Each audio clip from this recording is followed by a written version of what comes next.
On s'est vu donc il y a une quinzaine de jours pour Yoroi et pas un mot à ce moment-là sur ça, la fuite en avant. Pourquoi? Parce que... Fallait séparer les deux?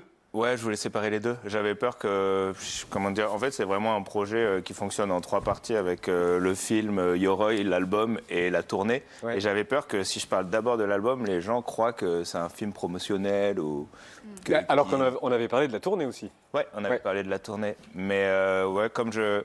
Comment dire? J'avais peur qu'en fait l'album bouffe toute la promo, tout simplement. Mais j'ai pas menti.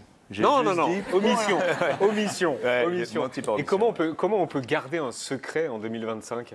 Non, ça a bien marché. Hein. L'album n'a pas leaké. Ouais, on a gardé un secret. Mais comment on fait? Bah, on a une bonne team qui a des intérêts, qui est bien payée pour garder le secret. Alors, on t'a demandé un objet qui résume l'esprit de l'album et tu as choisi quoi? J'ai choisi ces figurines. Laquelle? Ouais. Ça, c'est Orelsan, c'est un des persos de Yoroi. Ça, c'est Orelsan. En fait... Ça, c'est le méchant. Oui, exactement. C'est le méchant. Il s'appelle Sama et il a un morceau dans l'album. Et en fait, comment dire, le film et l'album sont liés, mais l'album n'est pas la BO. C'est en fait, il y a la même structure narrative sur l'album que sur le film. Ça parle des mêmes thèmes. Il y a 1 ou 2 chansons, quand même. Ouais, il y a des extraits de chansons qui sont dans le film. Ouais. Il y en a plus que ça, même. Il y en a... En fait, il y en a qui sont des versions orchestrales de musique de l'album qui sont dans le film. Il y en a qui sont des remixes, qui sont chantés par d'autres gens. Et tout ça forme un truc qui va ensemble, quoi. Une chanson en commun entre le film et l'album, c'est ça. Ouais. Des morceaux avec Thomas Bangalter.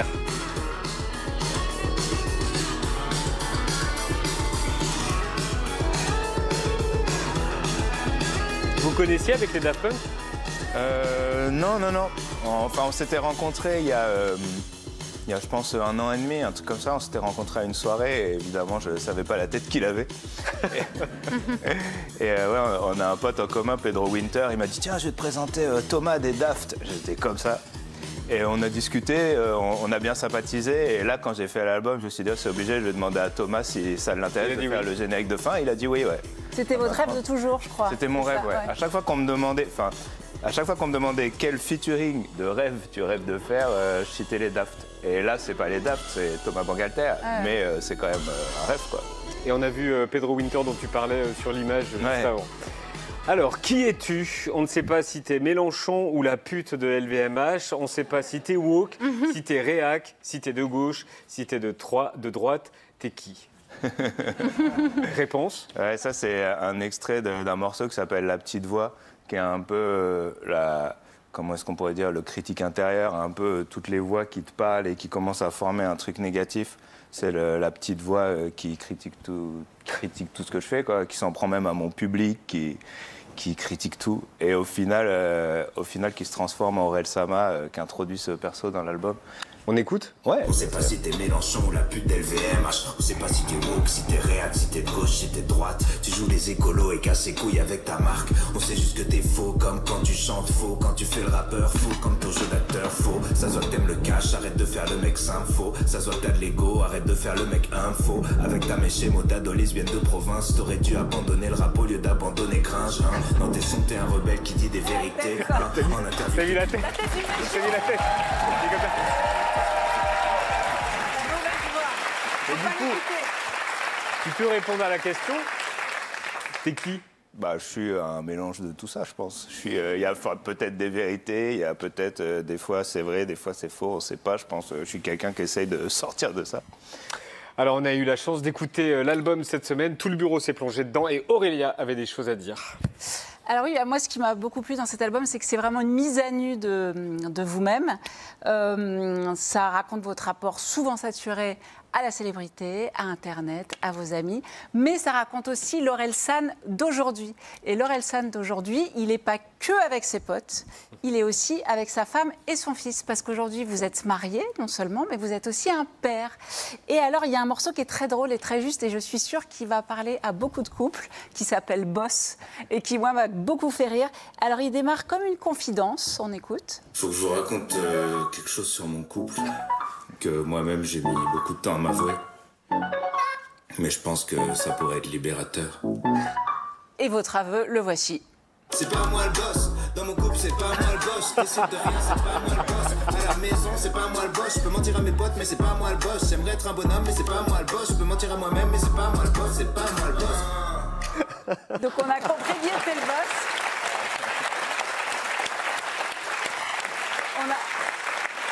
Vous êtes l'employé de votre femme, en fait.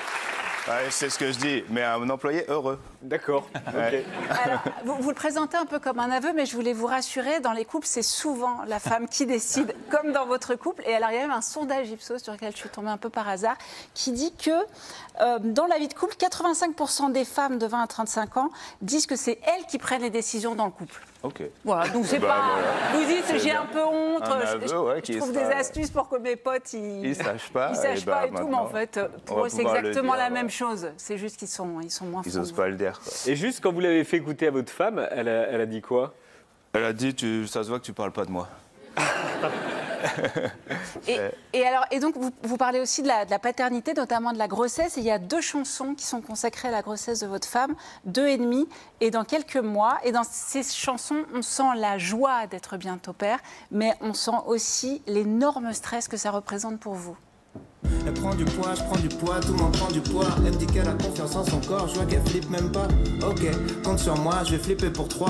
Tout va changer dans quelques mois, tout va changer.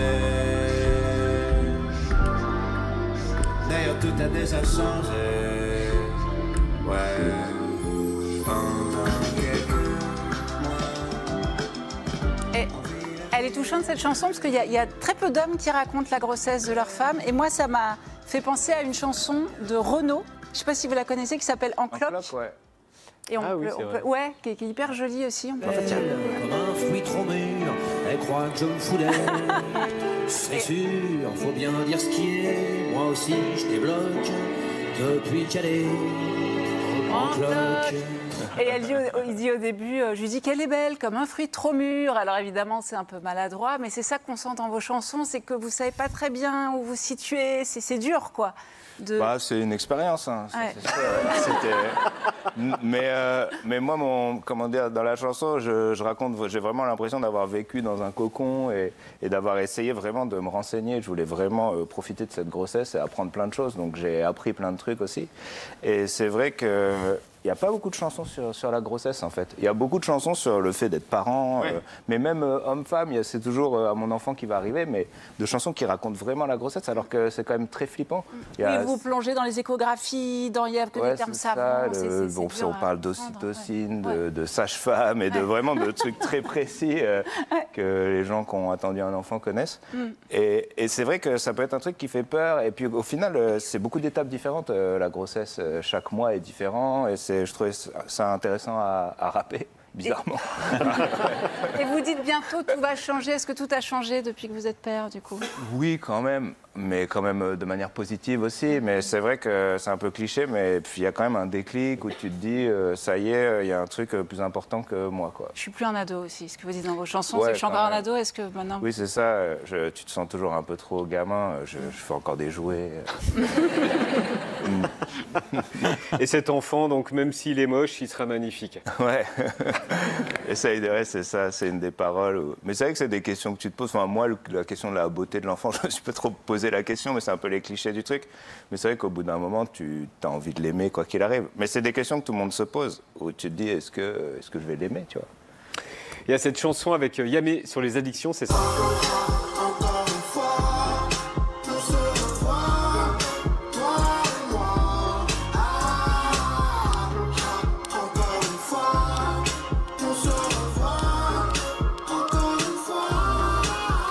Tu ne bois plus, tu ne fumes plus, tu ne plus, mais tu dis dans le morceau, tu te drogues autrement, mais tu te drogues quand même. Ouais. Ouais, c'est Yamé qui dit ça. En fait, Yamé, il joue le rôle un peu donc du yokai dans le film, qui va être la petite voix qui va te dire, mais pourquoi t'as arrêté de boire, pourquoi t'arrêtes de fumer, le truc... parce que mine de rien, quand t'arrêtes de boire et de fumer, t'as quand même l'impression que tu vas perdre une partie de toi, t'as l'impression que ça va pas être fun, t'as l'impression que tu perds tes potes, que tu fais une erreur, quoi. Et lui, il joue cette voix. Et c'est un chanteur de ouf, Yamé. Je suis fan de lui et je savais que le mélange de nos voix, ça allait faire un truc fun, quoi. Le sport, c'est une nouvelle addiction. Ouais, quand même. Hein. En tout cas, ils font du sport. Ouais, Ouais, quand même. C'est vrai que j'ai fait beaucoup de sport pour le film et même pour la tournée, je fais beaucoup de sport et c'est vrai que... Mais t'as continué? Ouais, je continue. Oui. J'aime beaucoup. Avec un régime très strict, je crois, non? Le film, le régime était hyper strict. C'est quoi le régime? C'est très... Le régime, c'était je pesais les aliments, je prenais 300 grammes de glucides, ce qui est beaucoup quand même, mais vu que je faisais du sport, ça allait. 150 grammes de protéines et 150 grammes de légumes. Ouais, pendant le film. Mais j'ai fait pendant 1 an. Et maintenant? Et maintenant, je le fais moins. Mais j'ai quand même pris des meilleures habitudes. Mais par contre, tu reprends du beat direct, quoi. Donc si les persos étaient faits aujourd'hui, ils seraient pas foutus comme ça, quoi. Non, il y aurait une barre de chocolat en moins. Ici, là. Ouais, là.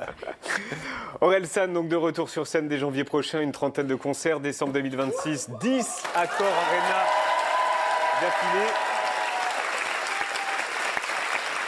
Est-ce que tu sais, je ne sais pas si je t'ai posé la question l'autre fois, est-ce que tu sais à quoi ça va ressembler les Accor Arena et la tournée? Ouais, je suis en train de travailler dessus. Ça va être assez cool, normalement. Après, on n'a pas encore fait les vraies répètes master, donc il y aura des modifs, mais c'est en lien avec le film aussi. Et du coup, comment dire, c'est un peu plus organique que mes derniers shows. Il y a des décors en vrai, il y a un côté un peu plus costume. Mais c'est quand même un concert de rap. Je suis pas encore basculé en full comédie musicale. D'accord. C'est pas encore.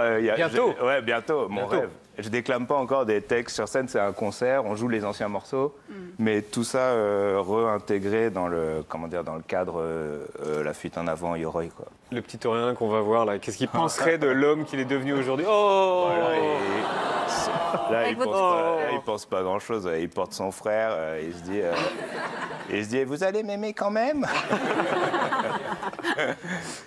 Non, je sais pas. Moi, en tout cas, je suis heureux là, au stade dans ma vie, donc je suis content. Tu vois. J'espère qu'après, peut-être celui de 15 ans, il me dirait, t'es devenu relou. Pourquoi t'as un enfant? Viens, on joue à la console. Tu vois. Il n'y a pas de regret. Ah bah non, au contraire. La série que tu regardes en ce moment, c'est ça, Tokyo Vice. Ah oui, ouais. C'est pas tout récent. Non, mais je l'avais pas vu.